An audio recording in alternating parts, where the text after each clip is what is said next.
Good evening. Good evening, everybody. I'm looking for tonight's agenda so that I have everything in the right order.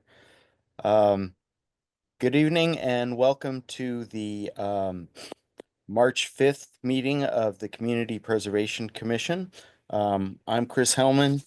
For those of you who don't already know me, I'm uh, the CPC co-chair, and I'm filling in hopefully just temporarily for Brian as we wait for him to get logged in. I think I am here. Yay! My humble apologies to everybody. I'm having computer issues, so I apologize for keeping folks waiting. Where are we, Chris? We just Just started? about to start with general public comment. Great, good. All right, thank you, and welcome everybody. And again, my apologies. Sarah, we are recording, is that correct? We are all set. Great, good. I don't know what Chris said, but again, the main purpose of this meeting is to hear from three of the eight applicants tonight. The Mainsfield Flood Resilience Phase 2 Plan, the Clap House Accessibility and Lead School Playground. So we have three of our wonderful applicants presenting tonight. There will be five presenting 2 weeks from now. As always, we start with general public comment. Are there folks out there that would like to speak not to these three proposals, but to anything CPC related? Hands up, anybody? No? Okay, Sarah, you don't see anybody? I see no hands raised. All right, moving right along to approval of minutes. We have minutes that Sarah sent us from September the 18th. Sarah, thanks for doing that.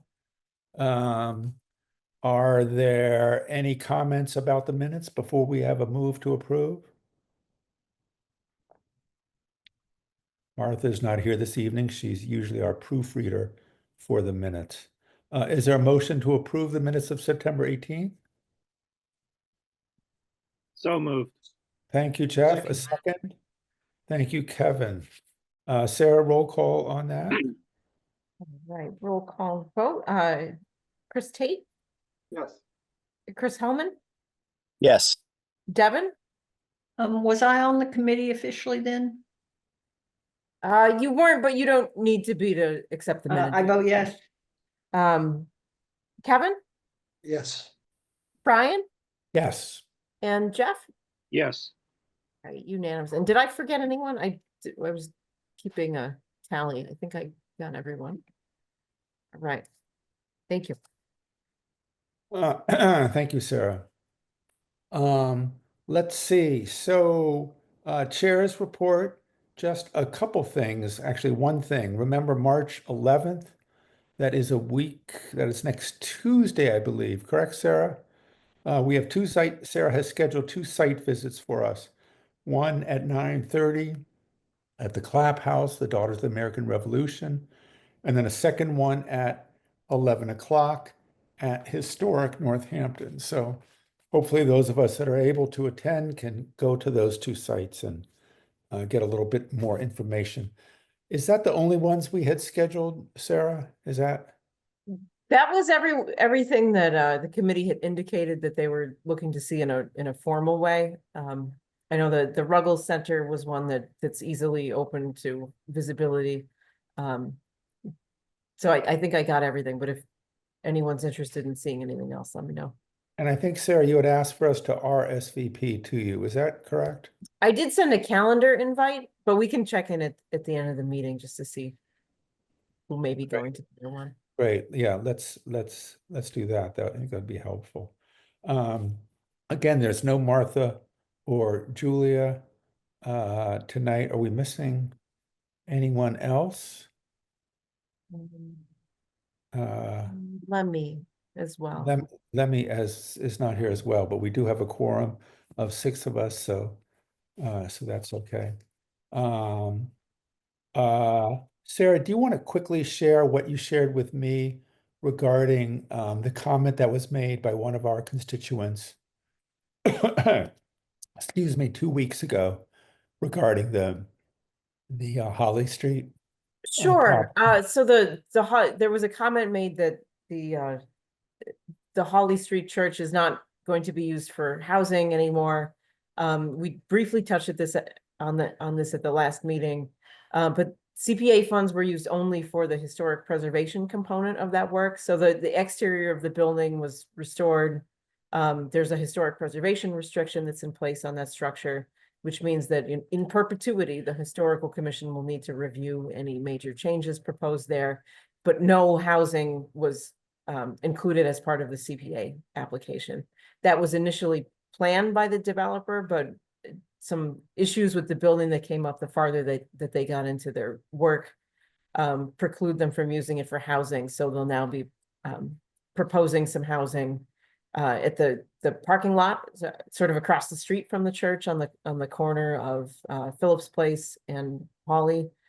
But none of that is related to the Community Preservation Act. So all of the funds have been expended in accordance with the grant that they applied for. And at this point, there is no proposed use for that building. It's going to sit as it is that correct? Not at this point. So I know the developers were looking at using that as a community space for the housing units, both the ones that they've already developed and for the ones that they'll be proposing. So details of that not yet worked out, but they have every intent to maintain the structure moving forward. And this has nothing to do with St. Mary's, the proposed plans for the new housing there. It does not. So they both happen to be churches that were declared surplus by the Catholic Church and purchased by private entities. But other than that, they're not related in any way. Any questions for Sarah about that project? No? Okay, so moving on to the main business at hand. Tonight we have 3 applicants to present their proposals. The Mains Field, Clap House, and the Lead School Playground. Our agenda initially had the Ruggles Center, but they're unable to attend, so they'll be, we will hear from them 2 weeks from now. Applicants, just for you to know, we've read your proposals. Thank you very much. And do know that we have about $1.5 million in requests from applicants for this round of CPC funding. $1,528,000, I believe. We have available to us $1,155,000. So unless we were to recommend bonding for a project, and I think the only project available for that would be the playground. Is that right, Sarah? Could we bond anything else? I think we said it was just the playground. I'd have to look at the full list. The playground would definitely be eligible. There may be another one that is. So the issue is that we're about 400,000. If we don't bond, we're about $400,000 shy of meeting all of the requests. So applicants need to know that as wonderful as your proposals are, and as much as we might love to fund them all, we may not be able to, given the constraints of our budget. And some of that 1.1 million that we have available is tied up in reserves. So we can't spend it any way we want. 267,000 is in the open space reserve, 140,000 in the historic preserve. And that's about 750,000 in undesignated stuff. So again, just for applicants to know that.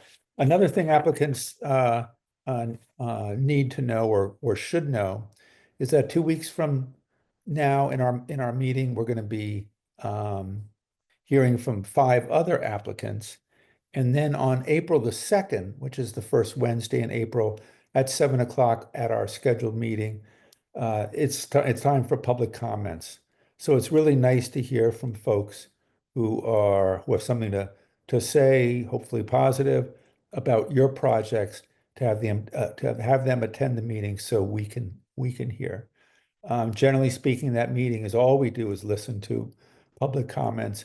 We begin deliberating the 2 weeks after that, which would be the 17th, I believe, of April. We are a recommending body.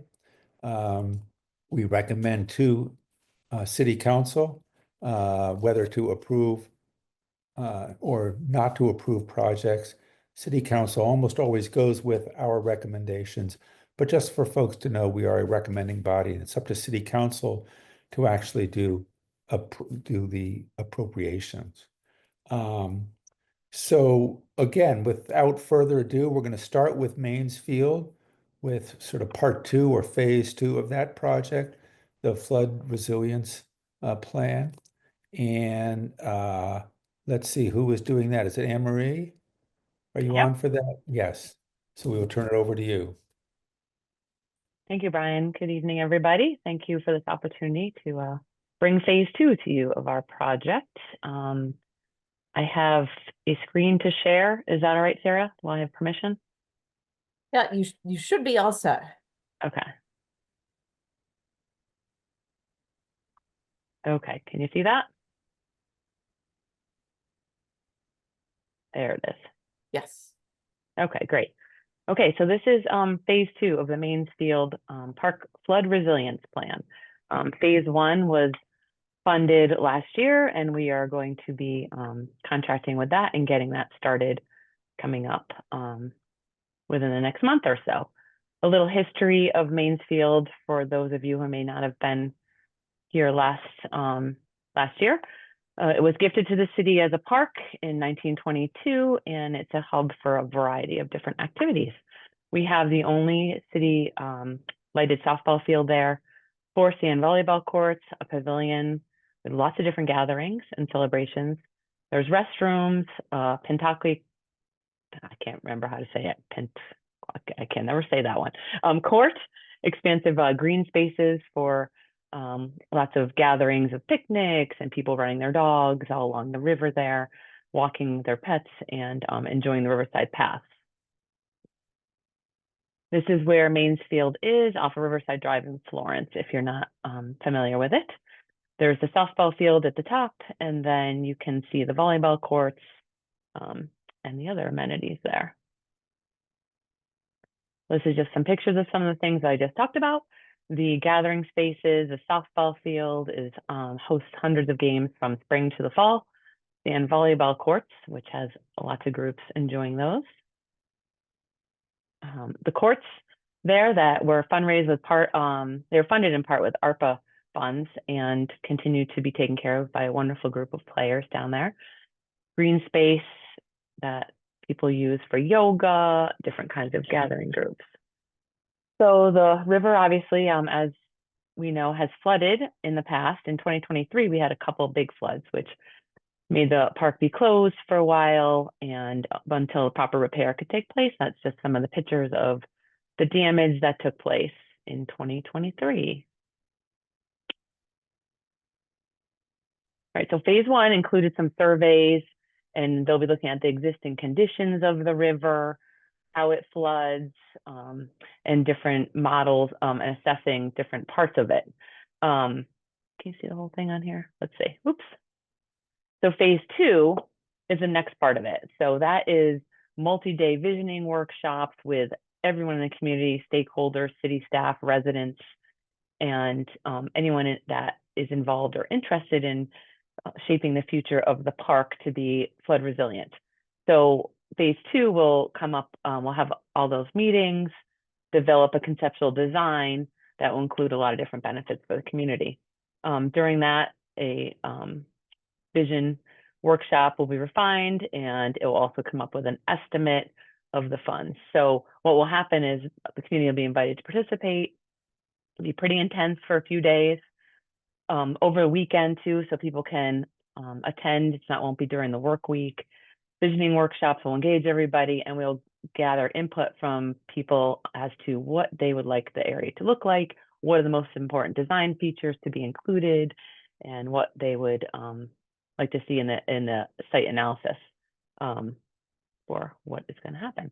So the conceptual design and cost estimates are a big part of this phase also. So not only will all those ideas and input from the community be taken in, and then there'll be site tours, visioning focus groups, and then the design team will coordinate all of that and come up with proposed alternatives, solicit additional feedback, and then out of that, a conceptual plan will be developed with corresponding cost estimates. So at the end of that, what will happen is we'll take phase one, take all the information learned from the river and how it all works there. And then phase two would to take that information and then present it to the community, have the community come in and work with us to come up with ideas and possible designs. So these are the deliverables of phase two. Could include illustrations, 3D renderings. There'll be a workshop process, a working document package that will include all this in it. So there would be a project kickoff, management would be ongoing, obviously, with the team. And then what would happen is we come up after the community engagement, visioning workshops, a conceptual design would be created that would then help us take that to the next step of an estimate of what it would cost to do whatever the plan ends up being, and then go for grants and different things from the state and federal grants that are available throughout the year. The total cost for this phase two is $70,000. So this is just some pictures to show you of other areas that have taken on these plans where they've been done. This is in Andover, Mass. This is a field that's along one of their rivers, and sort of some of the ideas and the way they show the different flooding and what would happen when you're going through these different workshops. In Munson, there was a plan that at one of their parks along the river, and they showed different conceptual designs. What do people like? What happens when it floods? What can really take on the water and survive floods, and then flourish with the rest of the design areas. So that's some of the potential ideas. There's a number of comments and emails from people who use the area, residents who live in the neighborhood, people who play in the leagues, people who play in volleyball, people who have attended even weddings and birthday parties. Graduation events are held down there from different schools, and all different kinds of groups gather there throughout the year. So that is the quick presentation that goes along with the information you have in your packet. So that is phase two. Thank you, Anne Marie. Questions for Anne Marie from everybody? I know I can go along pretty quick and talk fast, so I might have skipped some things that people have questions on. Let me know. Let's see. Can you get out of screen sharing so we can? Oh yeah. Yep. How do I do that? Sarah? So I can see. Oops. Folks. Stop share. There it is. Okay. Thank you. Questions for Anne Marie? Kevin. Yeah. Hi, Anne Marie. I probably about 15 years ago, I facilitated a planning charrette for the zoning changes on King Street. And we get a lot of community involvement, including people adamant about positions that are 180 degrees in conflict with other people who are equally adamant. So one of my questions is, who's going to make the final call after these planning meetings? Sure. Well, that would be our department, along with the mayor and our Park and Rec Commission. We have 9 members on our Park and Rec Commission who are an advisory board, but also help make decisions on great projects and things like this. So in conjunction with our department and the commission, I would say that would be, and of course the mayor and city council for funding and going for future applications to fund the project. So that would be who. Thanks. Other questions for Anne Marie?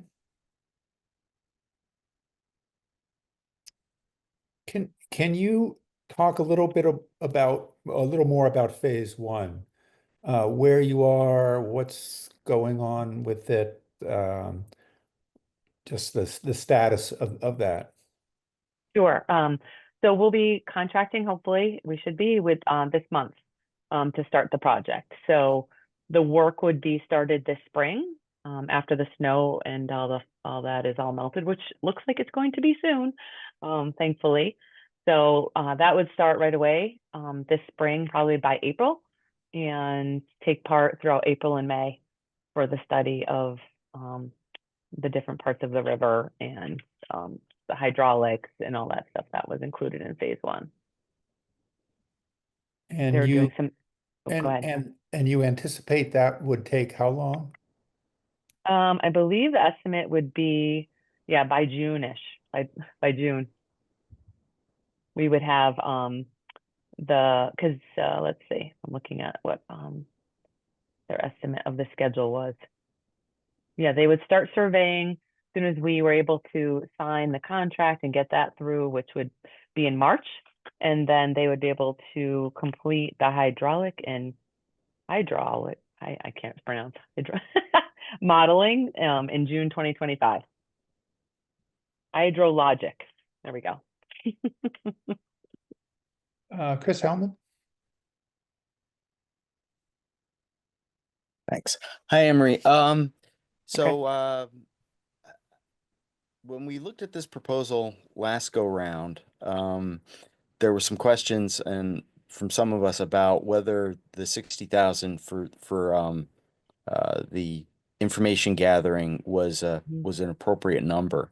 And now it's up to 70,000. So I think I certainly still have concerns about the 60,000, but where did the extra 10,000 come from? It's just their estimate costs of their services increased since last. I think we first got the estimate in November or December. So as some things have increased in cost, their proposal for phase two for when we broke it off into this increase. So in terms of what I think last time we talked about was it's the community engagement, but also it's the 3D renderings, it's the conceptual design and all that process after the design charrette takes place and all the engagement with the community takes place. You then have all of that work, which is weeks of, putting that all together and then presenting that back to us and making sure that it was ready for, they'd also come up with a cost estimate at the end of it too, according to the design, and then make sure that was ready for something we could bring forward for going for future grants. Okay, so let me try. So it was just their estimate increased.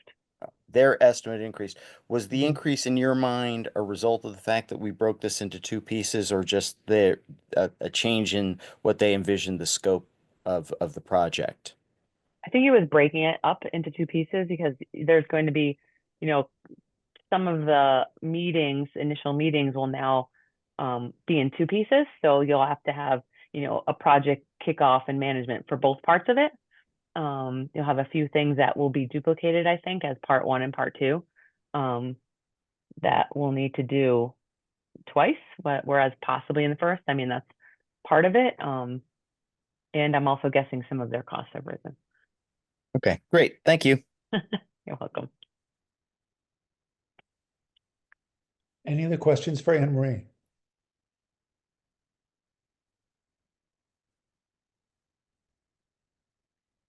Okay. So once again, Anne Marie, April the 2nd is the public comment. So certainly encourage folks for you to make that known to folks who want to participate in our meeting at 7 o'clock on Zoom. Thank you as always for all your work. Right. Thank you all. Next up is the Clap House Accessibility Plan. I think I know Rebecca, you're speaking to that, and who else? And Denise, the two of you, is that correct? Who wants to go first? Denise? Hi. Okay. Good evening, everyone. I want to first thank you for the opportunity to speak about this project. This is a big project for us. The purpose of the project is to bring the historic Clap House into ADA compliance. This decision came about over a period of time because of a number of incidents that occurred. The most notable is that we had invited someone to our chapter house that was unable to attend. We found out later. We were a little surprised when that individual didn't come for the appreciation award that was planned. And we found out later was because there were mobility challenges that we were not accessible and could not handle. This weighed heavily on us. I want everyone to know that we're not required to do this. There is no mandate by any organization that's requiring us to become ADA compliant. As a group, we've talked about this and the ramifications, and we said it's time. And we need to be inclusive and we need to have our doors open, but we can't do it alone. So we need some help. I'm also here, Jeff Penn is our architect, and I may be asking Jeff to field some of the questions if the need arises as well. Okay, so I have something to share as well. We've got a chance here. I just have to make you a co-host. Hang on one second. I'm sorry. I just need to make you a co-host. So if you accept the co-host, then you can go ahead and share your screen. Okay, I'm not seeing anything to accept. Where would I find that, Sarah? Just hit the share button and see if it allows you to do that.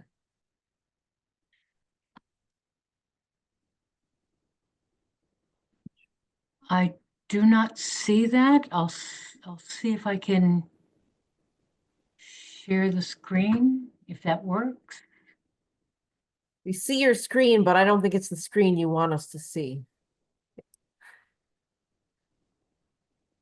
It just says it's the Zoom screen. There we go. Okay, great, thank you. Okay. This is the Betty Allen chapter, DAR House. I'm the regent of the chapter, which is just another name for president of the corporation. We're located at 148 South Street here in Northampton. We've been around for a long time. Our chapter was chartered in 1896, and we have been the owners and caretakers of the Clap House since 1926. It's an old house, approximately built in 1753. Like all old houses, it needs a lot of work. So in preparing for this, we have at first, back in 2021, commissioned the Pioneer Valley inspections to look at the house, determine for us what was necessary, and to help us prioritize over the next couple of years what we needed to do in maintenance and upkeep and preservation for the house. We have already completed a number of those projects. We stand ready to go with this one. We are, as I said, a 501c3 nonprofit. The Clap House is in the inventory of historic assets of the Commonwealth and in the National Register of Historic Places. So what we're proposing has come about after consulting with a number of people that are able to give us good advice in this area. First of all, Jeff Penn, our architect, has worked closely with us in determining the feasibility of this project, the scope of it, and the actual design. We've spoke also with the building inspectors and the plumbing inspectors. We've asked Historic Northampton for their advice. We've asked John Otis, who is a historic restoration expert, for his advice. He came and looked at the doorways, and in particular, we're concerned about widening and heightening some of these historic doorways. So we felt very confident after he said that it was doable and would make sense for us to make that part of our plan. So here's an overall plan is what you see here. The Clap House restoration has a number of different components because we want full compliance. We just don't want to build a ramp. We want to be able to say that we are fully inclusive in our building and open to all individuals, regardless of disability or need. I'll go a little bit over them piece by piece to kind of dissect it, and feel free to interrupt me at any time if you have any questions. The picture that you see here is the accessible path that we're proposing. We're proposing the path off Monroe Street. We're on the corner of Monroe and South. South Street is very busy, so it was suggested that Monroe Street entry was the safest place for us to have an accessible pathway. So what you're seeing in this picture is the side of the garage, which is also in this figure here on the right. And the bush, this bush here that's invasive, this is going to be the first thing that goes. This is from Monroe Street. Past the garage and to the back of the house is where we propose path.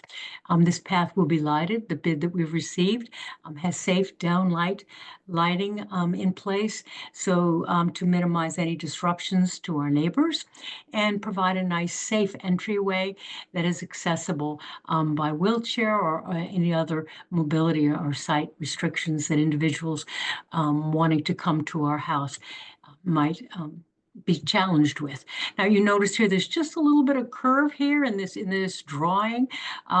This was the one thing we went before the Historic Commission, and they had one suggestion for us. They said that they would like to see us curving this. This is not an actual representation of the straight path and going over, but an approximation, and we wanted to make that curve stand out so that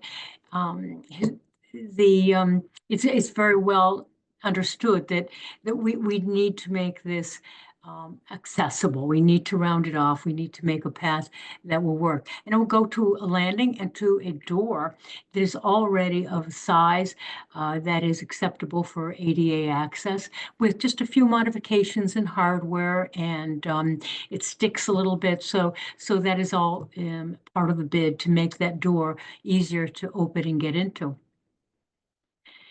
The next part of it is the room that you're looking here is, for those of you who haven't been to the house yet, this is our meeting room.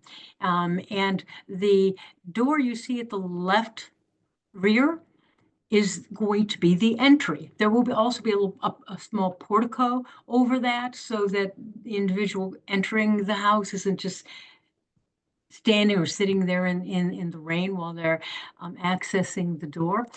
So that's also included. So the entry is through this door, and this window that you see to the left will become the door to our lavatory. And the lavatory, the reason this particular spot was chosen, and after a lot of discussion on how we could fit, quite frankly, an ADA bathroom into the small space that we have, because we're not a huge building, was to put an addition on. And this particular spot was important because it's the only non-historic wall we have in the house. If you look closely, you'll see on the ceiling there, from the left to the right, a beam that shows where the addition was put on. It was a porch, and the porch had been enclosed, so it's not a historical wall that we're building off of.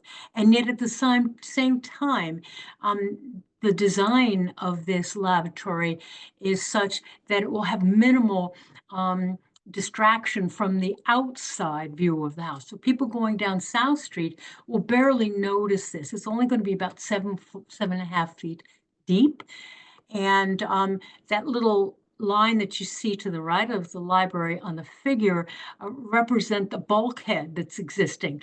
So the size of the extension of the lavatory will be very small, just a little bit after the bulkhead. It'll be very minimal, with about 15-foot setback from our property line. So not close to the neighbors. I have personally spoken with the neighbors and said, how would you feel about, we put on a little addition here? Would this be of concern to you?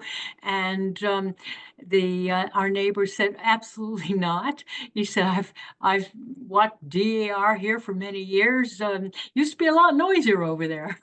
So there were a lot more activity in past years, and we'd like to be able to accommodate more individuals. So our neighbors, the neighbor that I spoke to, there's one other as well, but the neighbor that would be looking at this extension said absolutely no problem and wished us good luck on it. Everything that you see in this figure is meeting ADA compliant regulations, from the maneuverability in the center of the space to get to the sink, to the toilet, to having handrails, the window for good lighting, in addition to there'll be sufficient heating, of course. This is going to be on a slab with a 4-foot crawl space underneath to extend from the house. We're required also to put in a mop sink, so that's been designed also to so that it looks good. It doesn't.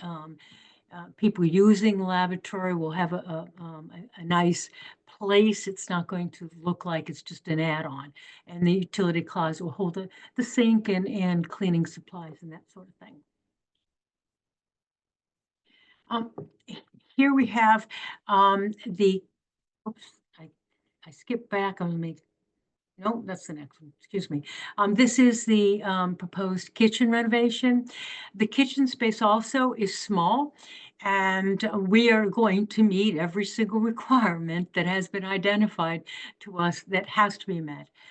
You'll see on the right-hand side of the drawing is a door that needs to be modified. It's to the 32-inch clearance and 80-inch height that is required. That is one of the two doors that John Otis inspected. The other one will gain access to another room of historical value that we would want individuals coming to the house to be able to see. And so those are in the plan. So the accessibility from that doorway that you see on the right is in the meeting room. So you come out of the meeting room through the dining area into the kitchen for access. We have here a open leg room at the required height for accessibility. Everything that we have for our own use will also be available for accessible use, a cooktop, a sink. Over here on the left-hand side is a pantry specifically put there to meet ADA needs for accessibility.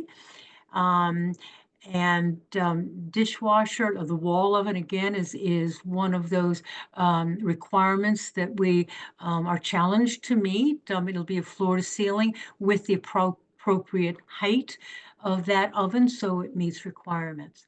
And that didn't leave us a whole lot of space.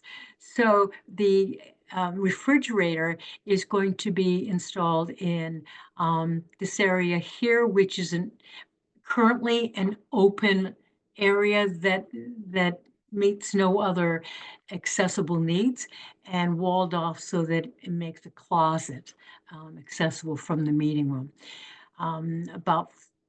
We've got about 43 inches of open counter space here at a lowered height, and another 36 over on the right-hand side with the stove. There'll be a ADA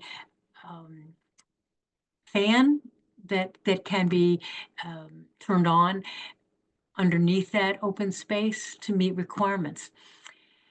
So it sounds simpler than it is. It's a lot more complicated to figure out all of this. But what we're really looking for is to open the doors without discrimination, to view the historic elements of the house and also share the history of our house. So I'll stop the share and ask if there are any questions. Rebecca or Jeff, do you have things to add to Denise's presentation? I'd just share a quick personal anecdote. Even though I consider myself relatively young and I have been an athlete most of my life, I suffered a devastating fall a little over 2 years ago, broke my lower leg in several places. And so I was non-weight bearing for a little over 2 months. I would not have been able to attend anything at the Clap House because I was limited at best to crutches, mostly a walker, occasionally even a wheelchair. So this becomes very personal to me to realize we take our mobility for granted until it's taken away. Thank you. Jeff? Sorry, I was muted. No, I just wanted to say that I've come into the project working with Denise and, excuse me, the Clap House is an extraordinary resource, not just for the DAR, but for the city of Northampton, because it's an extraordinarily intact pre-federal house. It's an English house built in the colonial period. And as you saw in those last photographs, the features are extraordinary. It wasn't just built by somebody. It was built by someone of means and someone who understood the style and quality that was coming into America from the cities at the time. So there's a number of features in this building. And luckily, everything that we are doing, exactly as Denise has pointed out, is modifications to formerly modified portions of the house. The two doors that will be modified, excuse me, are reconstructed doors and reused doors. So in part, they are original. The trim work is in part original, and we will be able to save the parts that are original and expand them, so that this house, all of the work that we're doing is going to make this house accessible exactly as, I just am so charmed by Denise's intent, because the idea of making this building accessible to all is absolutely what's necessary. I just remember photographs in Huntington of the 100th anniversary, and there was a Civil War soldier still alive.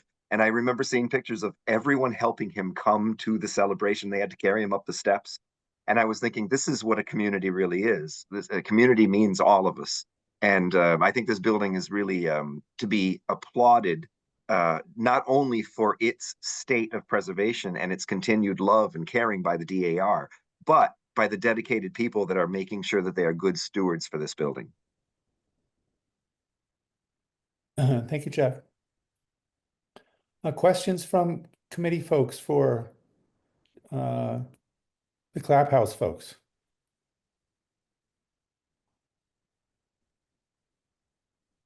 Kevin?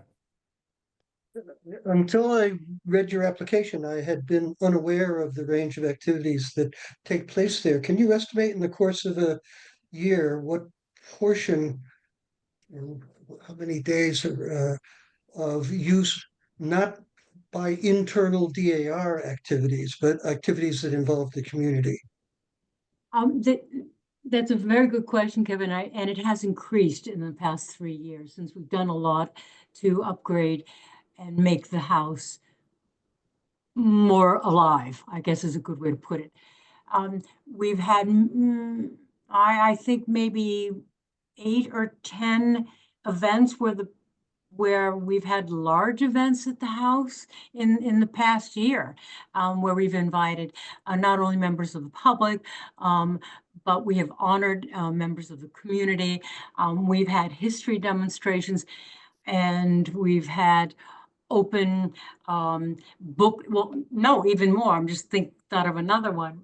We have a monthly book club where the public is invited to come and attend every month. So there's 12 right there. So we're really growing. And as a matter of fact, we have a big celebration that's coming up in June, where we're celebrating the return of Lafayette. And we're going to have our first historic marker, which has already been ordered by the Pomeroy Foundation and donated to us, which will be placed on the front lawn of the Clap House. So as we get a little bit stronger and we have more, and we would like to have more. I've spoken extensively with the members of the Historic Northampton, and they have indicated that they would like to also see us do more, but until we're ADA compliant, they cannot refer people to us. And so this is, in order to be open to the public, we need to be open. We need to be ADA compliant. And so it's all part of that package, I think. In order to do more, we have to first do more to prepare for that. And we fully expect that with this, that we will go back to our friends at the other historic societies and say, please, we are open for more. Every month also, the Sons of the American Revolution hold their meetings there. They're not a member of us. So I guess I grossly underestimated the number of things we do without us. It seems we're there often because most of our work as DAR is service work. So today, for example, we had 2 meetings going on in different rooms. One was candy making. So we had a class in making candy that we're taking to a state meeting and doing a fundraising event with that. And the second was to talk about what more we could do to our software platforms to open things up more to the future that way. So we're constantly there, and we're working with a number of different organizations that serve underprivileged and perhaps unrecognized people within our community. We work with the Mary Lyon Foundation. We make a lot of collections and donations to them and to mothers. They in turn donate them to mothers that are in need up in the Franklin County area, because here in Hampshire County, per capita, we're very well to do. And that's not the case in Franklin County. So we do a lot of donations to Mary Lyons to serve the underprivileged in that area as well. And we have number of donations that we've made to the homeless and to women that are homeless, as well as programming of a historic nature. The Lafayette thing coming up is a good example. But another example, if you ask people if they've ever heard of Good Citizens and of the DAR, that's one of the things historically we're known for. That comes up every March. So at the end of the month, we have a competition that takes place every year where we invite students from the area schools to write essays, and these are judged. In fact, Donna Helm, who is sitting there as the chair of that committee, and her committee had selected this year's winner, who will receive a $300 check. Her parents, her teachers, her family, her friends are all going to be there. The mayor is going to be there at the end of the month. So we open up the house for those kinds of awards.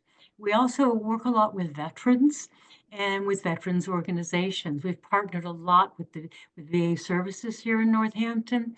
And we have an annual veteran ceremony out on the front lawn. So it is not only accessible to everyone that we invite, but people who walking down the street sometimes come in and sit down. It's under a tent, and we do this in good weather. And during that time, not only we have what's called the Lawn of Valor, where we put out 100 flags for most of which are named for service people who are currently serving, or for those who have passed from any war, any branch of service. And we name each and every one of those individuals throughout that ceremony to thank them for their service to our country and to make sure that they're not forgotten. We tell historical stories about what has happened in that home. And this house in particular is very important to the history in Northampton. I know that most people don't realize this, but the name Mary Sheldon may ring a bell with some of you. Mary Sheldon is one of the individuals who were captured during the 1704 Deerfield raid. But what most people don't realize is when she came back from captivity, 3 or 4 years after she came back from Canada, The love of her life, Samuel Strong, was married. So second choice, she married Samuel Clapp and she lived in our house. Now I went to Old Deerfield and I said, you know where Mary Sheldon went after she returned? And they said, well, no. So we are trying to promote that. This is where Mary Sheldon lived, in our house. And we have found research that Mary Sheldon's adoptive Native American mother used to visit her after the war was over. She didn't stay in the house. It was documented that when her Native American adopted mother would visit, she would stay in Fort Hill, which were the Indian encampment after the King Philip's War.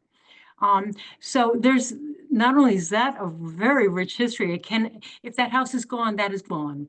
2 generations after, the grandson of Mary Sheldon and her husband, Seth Clapp, fought in the Revolutionary War, and he would have no doubtly been fighting alongside Joseph Mamanesh, one of the Native American who fought in the Revolutionary War on our side in Northampton.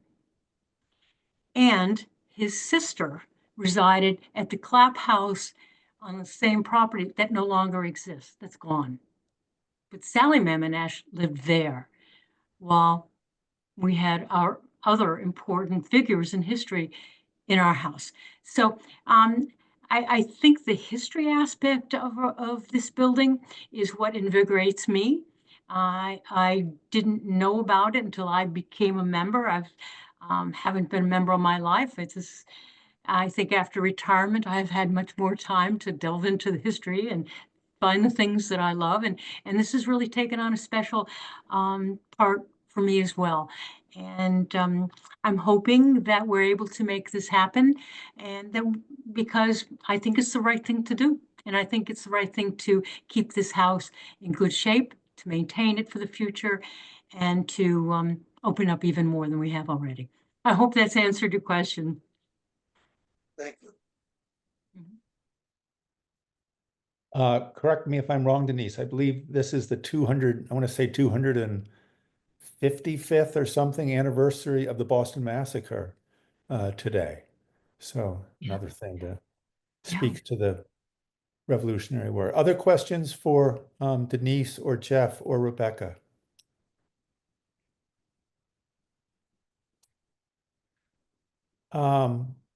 Monroe Street is the cross street from south, is that correct?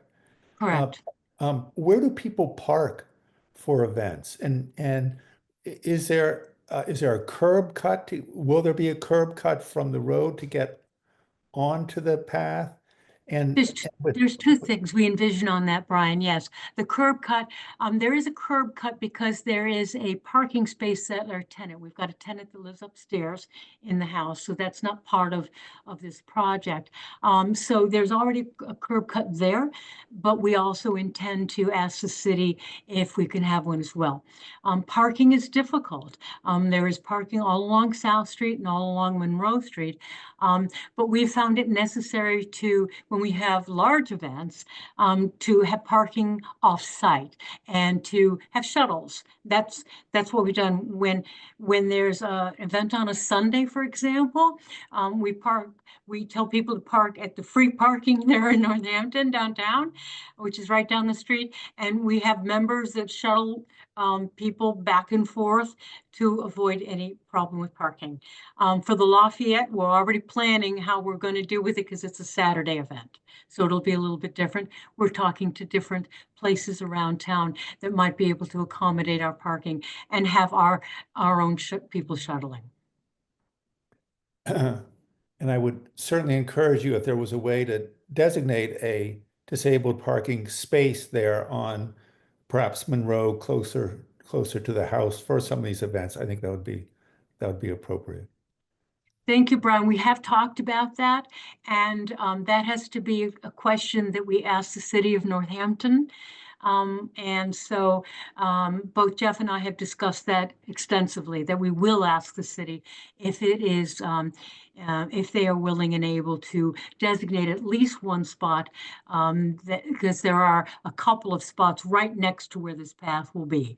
And so that is definitely something that we plan on doing as well. Great, thank you.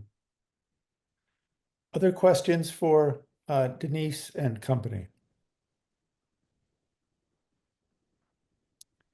So I'm assuming, Denise, one of you will be available at 9:30 on the 11th? Yes, I will meet you. Okay, and we'll be right at the Clap House, and we will see you there. And Now, again, Brian, well, excuse me for interrupting. Was it 9:30 or 11? I thought it was 9:30. yes, I have it down as 9:30. Sarah, is that correct? I think that's what you sent out. Yes, so it's at 9:30 at the Clap House and then 11 at Historic Northampton. Great, good. And once again, not to be redundant, but April 2nd is the public comment session, Denise, so encouraging folks to come to our meeting to express their for us to hear their voice on the project. Last chance, any other further questions? Okay, thank you, Denise and Jeff and Rebecca. You're welcome to sit in for the rest of the meeting. Otherwise, we will see at least some of you on the next Tuesday. Thank Moving you along, very much. you're very welcome. Moving on to the Leeds School playground. Let's see, is that Terry? Are you speaking to that? Yes, yes, I will great. be speaking. I also have my principal is here as well, Chris Wentz, and then I work with Holly and Jen Busson. They're just here supporting me a little bit tonight. Great. Good. Co-teachers. So Do you have a screen to share as well? I do. I don't know if I can try and do this. Should be good. Let's see.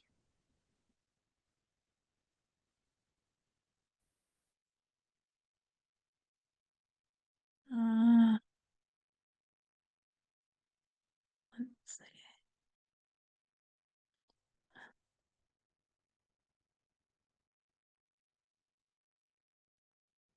Okay, how's that? Is that working? Are you seeing what?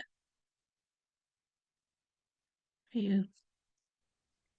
Yeah. How is that? Is everyone seeing Looks my good. slide? Okay. So just a little background, and I thank you for this opportunity as well, and for hearing everybody tonight. I used to actually work with Anne Marie at the Recreation Department years ago when I first graduated from college. So I appreciate recreation very much. And I think that's why this playground kind of means a lot to me. And I'm really used to talking, in front of 5-year-olds.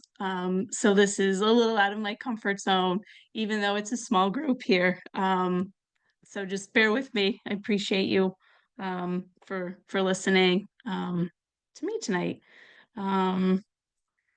So an inclusive adventures playground at Leeds. A little project goal and summary here is that we believe, every child deserves a safe place to play and grow, an inclusive play space for children of varying mobilities, cognitive, sensory, and social emotional abilities.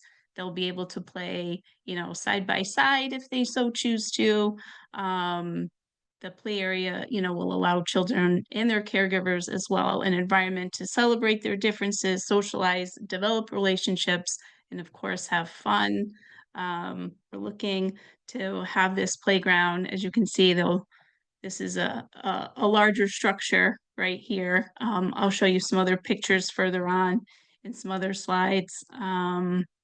But, benefiting not only the children, the preschoolers and the kindergartners, but, the broader Northampton, Florence Leeds community. Behind our design philosophy, there's the inclusivity and the universal design that includes the physical, sensory developmental, areas. And, we really were thinking about making sure that those needs were met for those children. And of course, there's an educational value to all of this, incorporating play structures that encourage cognitive, social, emotional, and physical development, and being able to provide equipment that encourages cooperative play between children with different abilities and backgrounds. Safety, of course, is a huge priority. Age appropriate equipment, um, you know, using non-toxic materials and soft impact absorbing services. Community engagement, opening the playground for community use outside of school hours and promoting that social interaction with families and caregivers. And of course, sustainability, something that will be environmentally friendly, and will last. A little bit about Leeds. It's a public school located in Leeds, 20 Florence Street. It's part of the Northampton Public Schools. And we serve students from pre-K to 5th grade. It was first established in 1953. There's been, additions, year after year. 1990 was the latest. There's been roof, window, floor renovations. And there were solar panels added to the roof in 2017, and we've had school gardens that are lovely in the back of our school as well. And I think they added a shaded area to have, there's some picnic tables under there. It's really a lovely space behind our school. But our current play area lacks sufficient equipment that will accommodate all children. And you can see in this picture, there is definite wear and tear that has happened over the years. Over the past 20 years, I think this playground has been around. It would just be great to be able to improve upon this playground. We have a little playground committee with the principal, Holly and Jen. There's a preschool teacher, myself. We have a before and after school program coordinator, Gabrielle, and then Tony as well, with the supervisor of school maintenance. We align with the community preservation criteria in recreation and open space. We are right by the Mill River and the bike trail. And many people definitely enjoy that area. And you can find your way right up to Leeds off of that bike path. We really do believe that it's a great spot for families just to come and visit by foot, by bike, by car, by bus. It's a great space, not just that playground, but out back we have a bigger playground, and it's your regular run-of-the-mill, like, happy playground place for children to come just meet up. We have a gaga pit out there. There's baseball, soccer, basketball court. It's just a really loved community space. So making this space for pre-K and kindergarten age children more inclusive would just be a powerful statement, in my opinion. Getting down to the budget and funding, I know I was working really, I think I received the quote on the 19th as I was trying to figure out how to put everything into the proposal. I may have made a few mistakes, and I apologize for those, and I can fix that if there's anything off there, if you have questions about that after. But our budget would roughly be over 600, and I believe, if I add that correctly, like over $639,000. The design fee as well was suggested by Andrew Kimball, who is also the person who helped design the Ryan Road Playground. And he said to make sure to include that just in case, because they needed it at Ryan Road. And that would include the site preparation and like the leveling and drainage and just getting that all set before the surface would be laid down and the elements put on the playground. And I'll show you some pictures here too. And originally I said there was a phase 1 and phase 2, and there really is not. My apologies for that. It would just take approximately 12 weeks to complete the entire project. And here's another kind of nice picture of a proposal that, Andrew Kimball from O'Brien and Sons had, suggested for us. It's a shaded, play area. And over here, there's a merry-go-round. I think I have another picture of the entire space. Another kind of important thing about this space is that it's already an enclosed space. So there's a fence that goes around it and a little brick wall on the bottom. So, and the fence comes out of that and goes around, and there's a gate on either side. And our classrooms have doors that lead right out into the playground. So it's a really wonderful space to have access to. And it's important. Let's see, over here, there's a sandbox. There's a little tactile sensory area here that children can crawl through. There is this area here is actually for more for a 3-year-old, 3 or 4-year-old and younger, which is was added, just at the last minute. Otherwise, we could keep that space open, as this bigger structure can accommodate all ages as well, up to 6. So we have a communication board here, which is something that I truly have found to be super important these days. It could say, children can point to yes, no, go, stop, fun, not fun, stop, all those words that, they may not be able to say. So I think that's an important key element to add. We have this merry-go-round that's accessible for varying mobilities, and then a shaded area over here with some musical type instruments and things. So, oh, my bad. And I can go back. Here's another kind of view of that playground design with some varying climbing elements. There is actually a swing over here underneath that would be accessible to everyone. Some crawl spaces. The important thing too is this is not set in stone.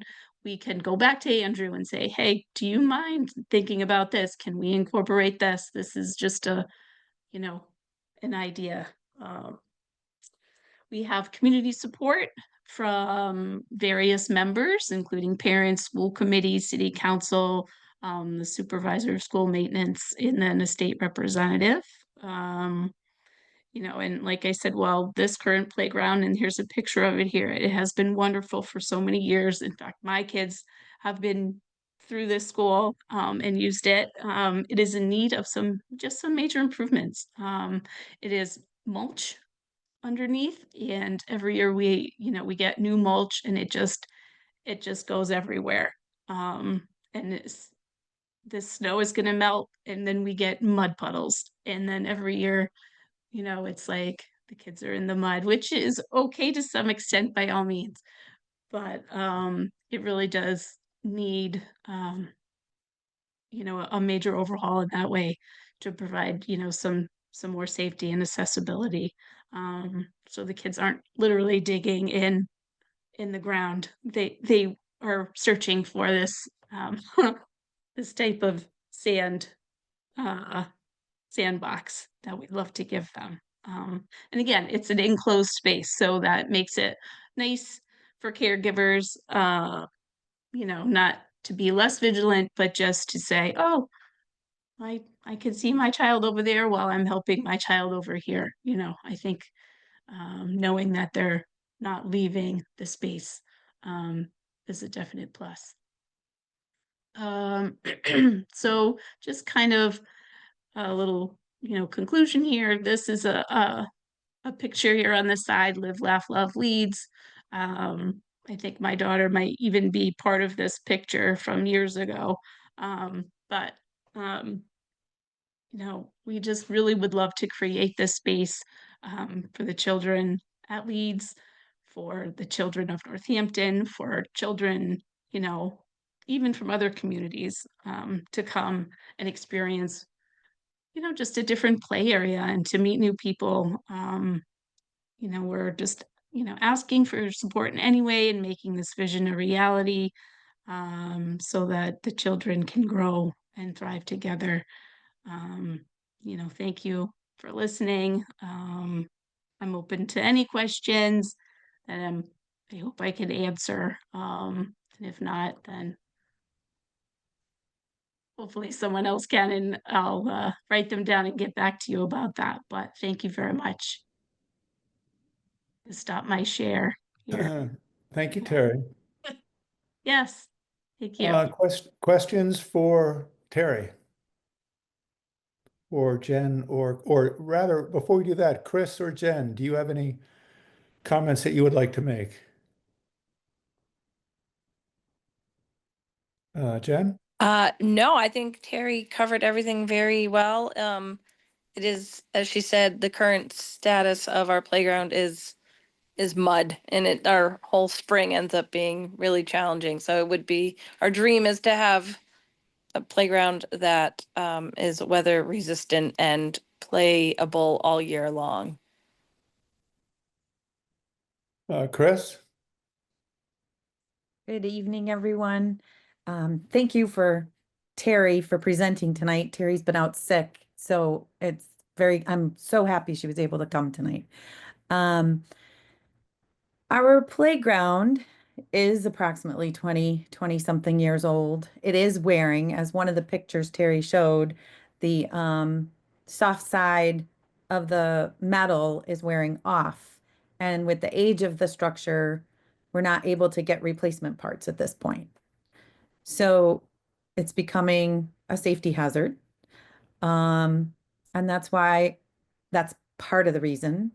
And then another is we have some students who have a little bit more disabilities and more ambulatory needs to make it more accessible for them as well. And the community. I think we had a parent write a letter and they have a student in first grade and a set of twins that are 3, I believe. And they said it's just a nice spot because it's gated and all 3 of her children can play in there, but it would be nicer to have more updated equipment. So thank you for hearing all of us this evening. Thank you. Questions from the committee, Kevin? Yeah, my education about this kind of thing really began with the Ryan Road application. And I think, yeah, these are totally wonderful things. But I have to say, this is about exactly the price of the average single-family freestanding home in the state of Massachusetts. And did you only get one bid? Are there other people you could get bids from? It just seems like a huge amount of money for what you've described. And I totally think it's a wonderful idea, but it just seems like a huge amount of money. I agree. I don't know. This is who we have gone through. Actually, 2 years ago, we received a bid because we were trying to add a sandbox and maybe just add, do a resurfacing. And it was just through the same company. Chris, I'm not exactly sure. This is all new to me as well. So if there are other contractors, I'm happy to, go out and try to find other, contractors for this. I just don't know what I'm supposed to do here. When we asked Tony, this is who he recommended that we ask for a quote. So we can certainly ask Tony if there are other contractors that we can ask. Sarah, refresh our memory. The school committee would have to, or the school department would have to go through 3 bids, get their best to get 3 bids. Is that correct? Yeah, so if this were to be awarded CPA funding, the school department would have to go through a full procurement process before signing a contract. So this might be a good basis of a grant application, but the school department wouldn't be able to issue a contract based on that. Chris Hellman. Thank you, Terry and et al. for coming in and sharing your info with us. Like Kevin, my education on school playgrounds began with Ryan Road, and I think at the time I was impressed by just the broad range of things that are available out there in the 21st century that we never saw as kids.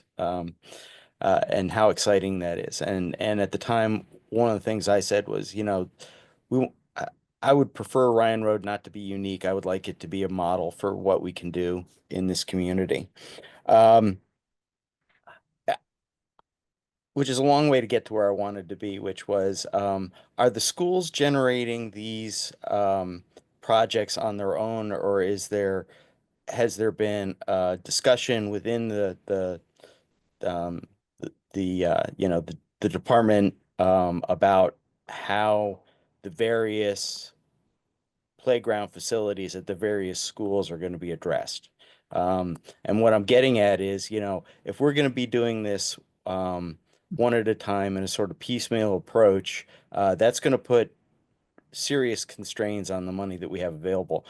For instance, the proposal that you have before us represents more than 50% of the money that we have available for all the projects this round. We can bond.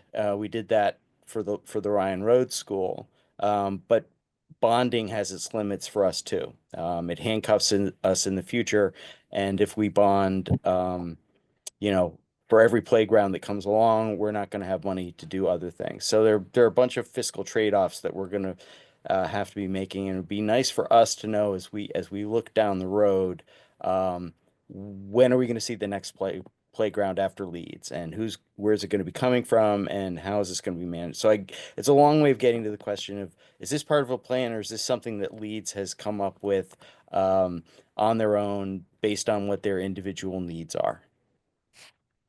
Did I say that correct? Did I get that correctly? You Okay. did get it correctly, yes. I believe it's individual schools. The Ryan Road was an individual, based on theirs was, I think, in much more a safety concern and accessibility concern, at the time they were doing it. But I do think you're correct with eventually more and more will have to be replaced. So, and this is only our preschool and kindergarten playground. Like, we have the back playground. So, I mean, right now the back playground's okay. Right. And you just put your finger on it. And you're right. The Ryan Road situation was not a one for one. There was a sense of urgency with the replacement on that. Which, you know, I'm sure we're gonna talk about when we review this proposal, but it'd be nice. uh, I'm gonna be looking for more information out of the school department as to how this fits into their sort of broader vision. And if they don't have one, I mean, that's an acceptable, well, that's a legitimate answer. It's not an acceptable answer to me, but it's a legitimate answer. So, thanks. Yeah. Devin? I know O'Brien and Company, and this is a major line of business for them, and I've worked with Andrew.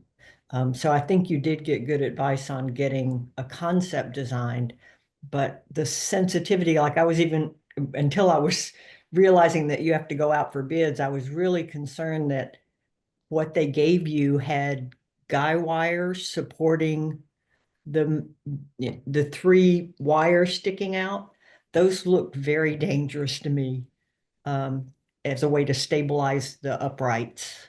But so there's a lot of design work to consider for a project like this. Sarah, can you refresh our memory? Where are we with the Ryan Road project? For just to refresh everyone's memories, we awarded, I think it was 720,000 to them. That was bonded in the spring of last year, 2024, just about a year ago. What is the status of that project, Sarah? Sure. So there, the school department and central services are working on pre-construction activities to get everything set up for construction. And they're hoping to be able to have that installed this summer, and open for the fall. And is that the same business is that O'Connell as well? Not O'Connell, is it O'Connell? I don't actually know. So the school department is overseeing the project. Berkshire Design is doing the construction administration and pre-construction work, but I don't know who they've actually contracted with for the playground equipment itself. Great, thank you. Other questions for lead school folks?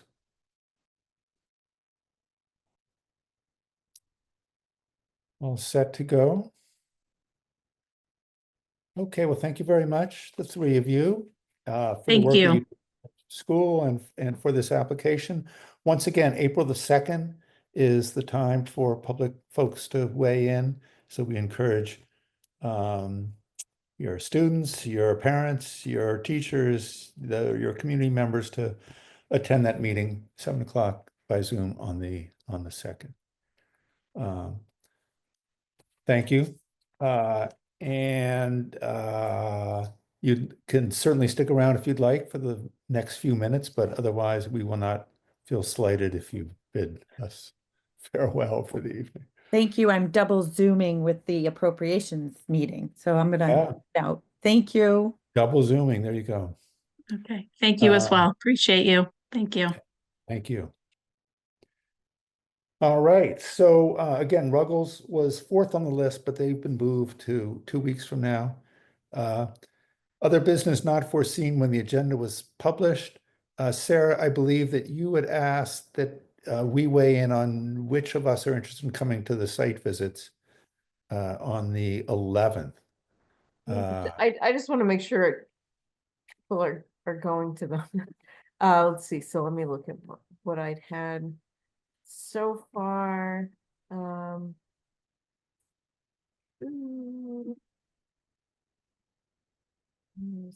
So far I have 3 no's and a maybe. So are people planning to attend these? Are they able to? Am I the maybe? You are the maybe.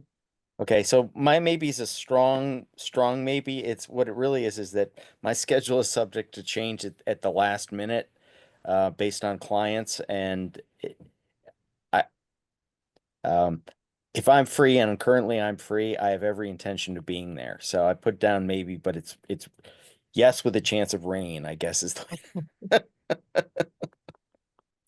And a bunch of no's. Is anyone here else who's here planning to attend for sure? I will. Yes, I'm going to do I will try. Again, I have accessibility issues, but that makes it all the more pertinent that I try to show up to the Clap House one. So yes, I'm a yes. Jeff, you were, I'm a yes, Sarah. I thought I replied yes, but maybe it got lost in transmission, who knows? But I intend to try and make it yes. Okay, great. Chris, Chris Tate? Historic Northampton in particular was a challenge for them because they had to get out a bunch of costumes and other historic stuff. So I just wanted to make sure that there were at least a few people who were able to attend. And I'll be there as well and can take photos for people who can't. Great. I'm a strong no. I have meetings all that morning that I can't miss. Kevin? And I'll be in medical appointments all that morning. Oh, goodness. Okay. Good luck with your medical appointments.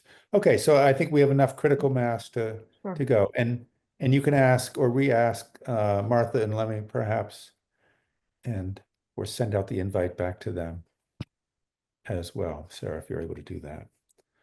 Otherwise, we'll just see you at the DAR house at 9:30. Great, good. Any other business not foreseen when the agenda was published?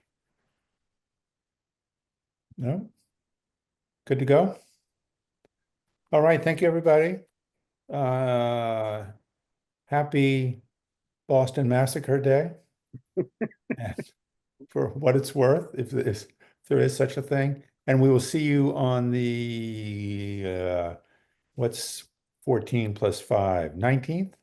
Is that right? 19th in 2 weeks. 19th, perfect. Okay. All right, thanks so much. Bye-bye. Thank you, Sarah.